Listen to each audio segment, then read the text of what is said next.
like nowadays, like with the health, people don't understand, like, people think like being holistic medicine, that you are some weirdo.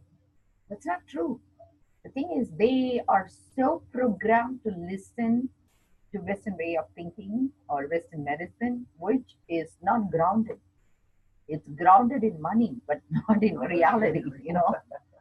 So, to recap, like, why you think like the activated charcoal, Dr. Thiel's formula worked. You had rash for how many months? Oh God, it was going on a month. Month.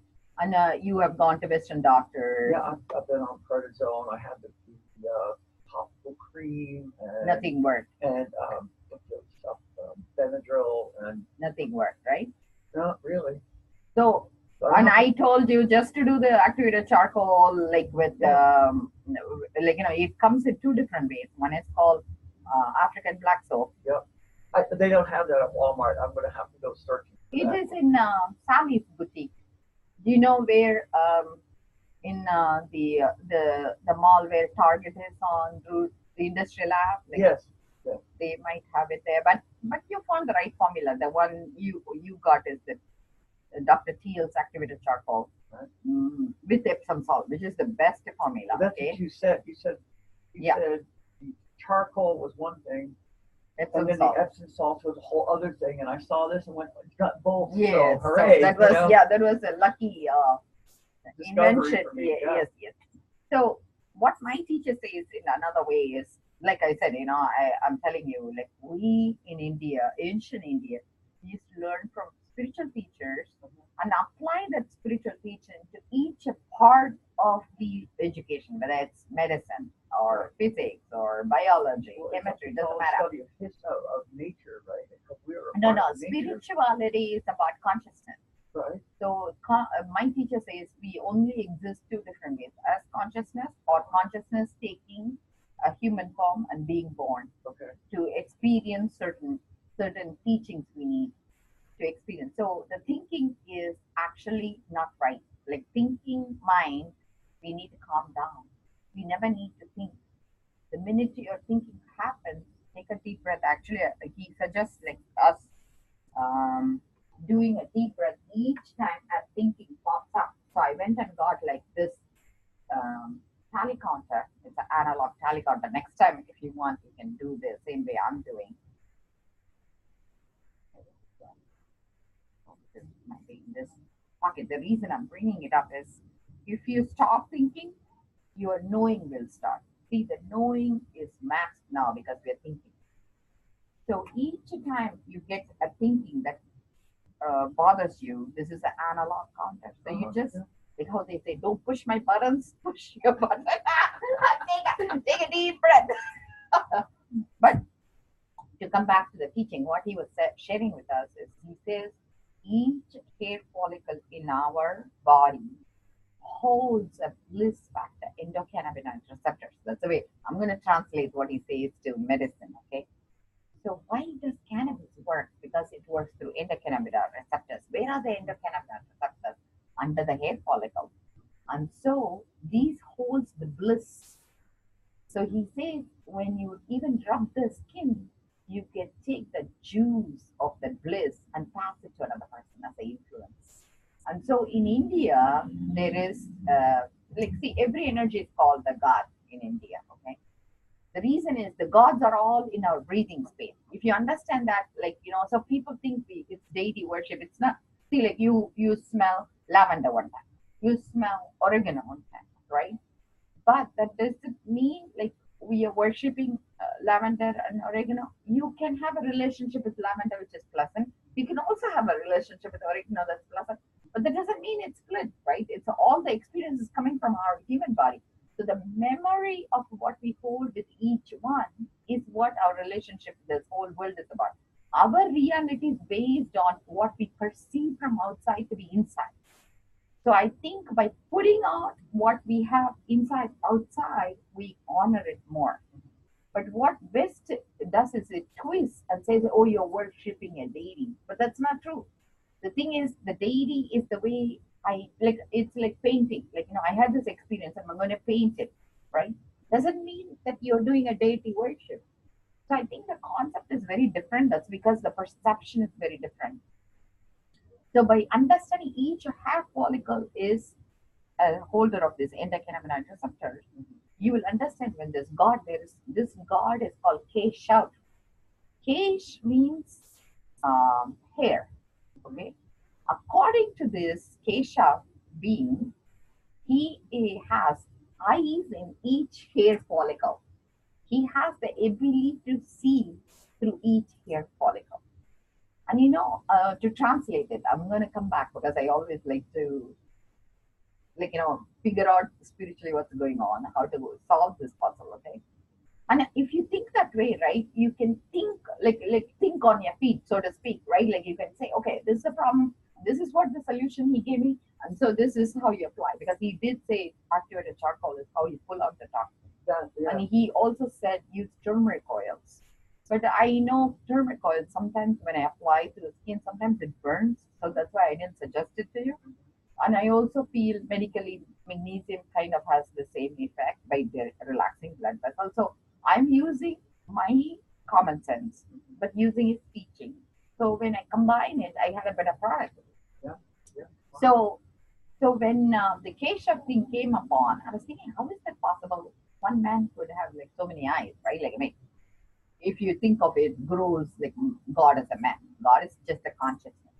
But it's hard for me to fathom that. So I was watching Boston bomber, right? Yeah. Boston bomber. Yeah. You know what FBI did is they asked for pictures of everybody's smartphone so they can do timeline. So we did puzzle. So that's when I understood the effect of thousand eyes. Thousand eyes watched this event, and everybody's picture created a timeline, and they could solve the puzzle quicker. So God in that state was horizontal, not vertical. Because we became a body of knowledge. Right. Yeah. So that's when I understood what Kesha was. Kesha was not like a vertical entity, it was a horizontal entity with divine wisdom to see what it needed to see at that moment. And the group collective consciousness solved the puzzle. We could fix that, capturing that guy within a week, which is like phenomenal, right? Like, so I now get it, what he said about hair follicle having an vision. Wow. It's very deep, but Yeah, it's fascinating. Yeah, Right? it is, and you showed it to me in a very little way, and I'm like, oh, this is great. So thank you. That's another thing he says. He has a lecture called "How to Kill Inner Demons." Very nice. Many of his lectures is phenomenal. I love it. Yeah. His spiritual name is Nithyananda. Nithya means eternal. Ananda is bliss. That's his given name. Uh-huh. But so in YouTube, if you go nithyananda.tv, you'll be able to see him. But one of the things he says is how to kill inner demons is there are only three techniques. How you listen to yourself, how you influence others, how you make yourself and others achieve goals. Only three things, okay? Very simple. So the first thing he says is to listen to yourself. That's why I bought this counter. The little counter I showed you. The reason is he says we constantly create a relationship with our thinking. If suddenly, you're saying, okay, I hear that bus. Oh, next time, when is the bus going to come?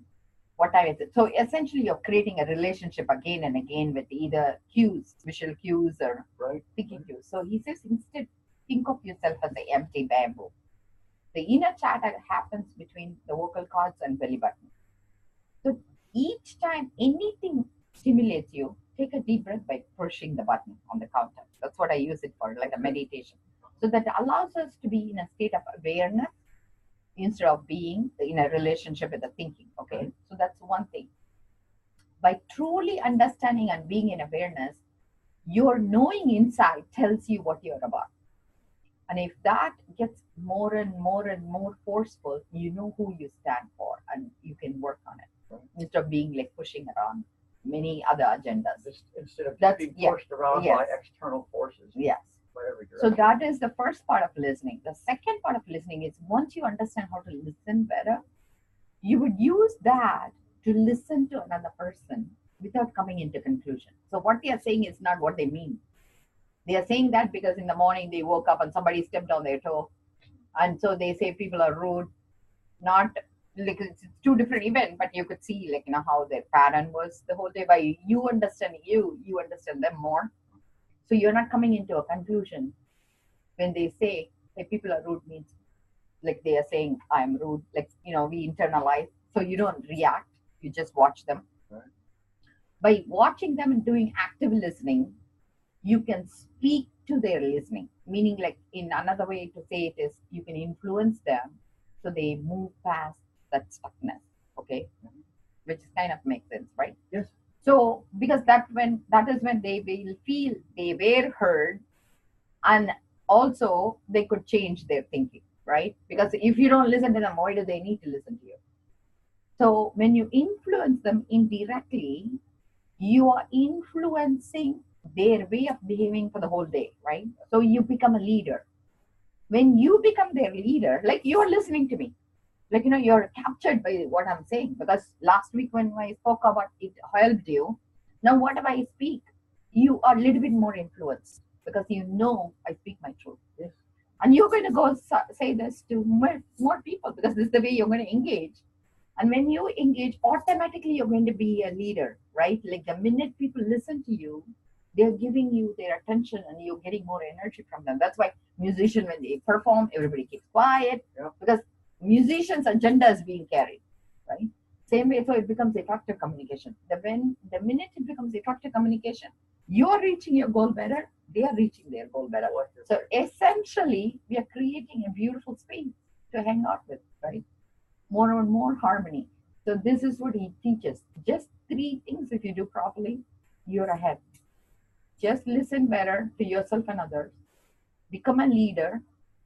And leadership is allowing another person to achieve what they want. That's all you're doing. But you're communicating in a way that makes it possible. Otherwise, you're going to be frustrated. They didn't do what you are asking, and they are frustrated. You didn't listen. And finally, you both are at a space because they are going to encourage you, you're going to encourage them. And collectively, we are creating a healthy society. Does it make sense? Yeah. I mean, you just give me a whole lot to think about till next week. But yeah. I loved it talking to you.